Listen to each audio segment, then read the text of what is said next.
யோஜிரோ, அம்மா சொல்லுங்க. நீ ஏன் அதிக பலசாலியா பிறந்தன்னு உனக்கு தெரியுமா? பலவீனமானவங்கள நீ காப்பாத்தணுன்றதுக்காக. இறைவன் உனக்கு கொடுத்த இந்த பலத்தை வச்சு எப்பவும் மத்தவங்களை நீ காயப்படுத்த கூடாது.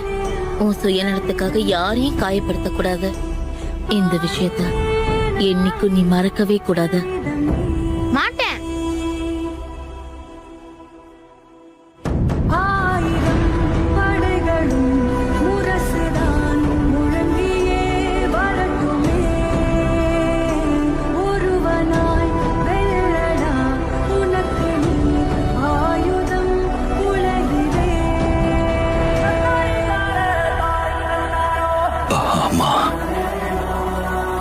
நான் செஞ்சது சரி நீங்க நினைக்கிறீங்களா?